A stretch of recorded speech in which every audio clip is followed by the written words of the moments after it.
అందరికీ నమస్కారం. ఎర్ర గులాబీలు పువ్వులు చిన్న సైజులో వస్తున్నాయా? ఇలా బంచెస్గా కావాలా? పువ్వులు ఎప్పుడు పూస్తూ ఉండాలంటే చూపించబోయే ఫర్టిలైజర్ని జస్ట్ హాఫ్ స్పూన్ వరకు ఇవ్వండి. పువ్వులు పిచ్చి పిచ్చిగా పోస్తాయి. అదే ఈ స్పెషల్ ఫర్టిలైజర్. ఇది ఒక స్లో రిలీజ్ ఫర్టిలైజర్, కానీ చాలా మంచిగా పనిచేస్తుంది. ఇది నేను ఫ్లిప్కార్ట్ ద్వారా తెప్పించాను. వీటి గురించి నేను వీడియోలో ట్యాగ్ చేస్తాను, ఒకసారి చెక్ చేయండి. చాలా అంటే చాలా బాగా పనిచేస్తుంది.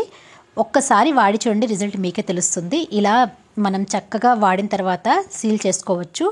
చూడ్డానికి సీవిడ్ గ్రాన్యూల్స్ లాగా ఉంటాయన్నమాట. మరి ఇది వేరేగా ఉంటుంది. దాదాపు మొక్కకు కావాల్సిన పోషకాలు ఇందులో ఉంటాయి. జస్ట్ ఇలా తీసి అలా మట్టిలో కలిపేయడమే. అయితే ఇది ఇచ్చే ముందుగా మట్టిని కొంచెం లూజ్ చేసుకోవాలి. నేను ఆల్రెడీ 2 days బ్యాకే మట్టిని లూజ్ చేశాను, వాటర్ కూడా ఇచ్చేసాను. నేను అందుకని ఇప్పుడు ఏం చేయట్లేదు. మీరు ఒకవేళ ఇది ఇవ్వాలనుకుంటే మాత్రం ముందుగానే మట్టిని లూజ్ చేసి ఈ ఫర్టిలైజర్ని ఇచ్చేసి మళ్ళీ మట్టి పైన కప్పేయండి. ఇది ఇచ్చిన తర్వాత వాటర్ ఇవ్వడం మాత్రం అస్సలు మర్చిపోకండి. నేను ఆల్రెడీ వాటర్ ఇచ్చాను కాబట్టి మీకు వాటర్ ఇవ్వడం గురించి నేను చెప్పట్లేదు. ఇలా గులాబీ మొక్కలో బంచెస్గా కావాలి, మొగ్గలు ఎక్కువగా ఉండాలి, మొక్క హెల్తీగా ఉండాలంటే మాత్రం ఇలా పవర్ఫుల్ ఫర్టిలైజర్స్ అనేది మనము రెగ్యులర్గా ఇస్తూ ఉండాలి.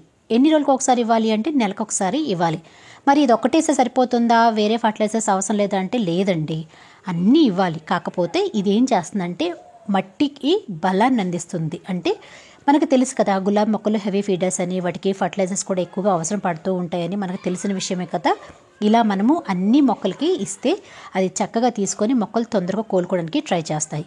ఈ గులాబీ మొక్క అయితే కొంచెం డల్గా ఉంది, అందుకే ఈ మొక్క కొడిస్తున్నాను.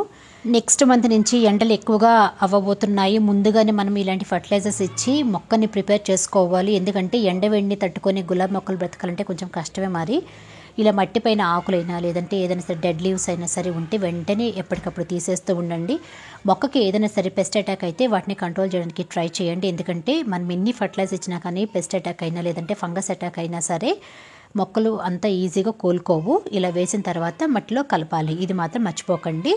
నెలకు ఒకసారి ఇస్తూ ఉండండి. వీటితో పాటుగా సాలిడ్ ఫర్టిలైజర్ కూడా చాలా అంటే చాలా అవసరం. అంటే compost, neem cake powder, Epsom salt, bone meal, mustard cake powder, ఇలా అన్నీ కలిపి ఇస్తేనే చక్కగా మొక్క అనేది బ్రతుకుతుంది. కొత్త గులాబీ మొక్కలు కొనాలనుకునే వాళ్ళు ఈ టైంలో వెళ్ళి వెంటనే కొనుక్కోండి. అయితే హైబ్రిడ్ కంటే కూడా నాటు గులాబీలు కొనుక్కుంటే అవి చాలా తొందరగా బ్రతుకుతాయి. వీడియోని ఇంతసేపు చూసినందుకు చాలా థ్యాంక్స్ అండి. ఇంతకీ మీకు ఏ రంగు గులాబీ ఇష్టమో నాకు ఒక కామెంట్ చేసి మరి చెప్పండి. నెక్స్ట్ వీడియోలో మళ్ళీ కలుద్దాం. అంతవరకు బాయ్.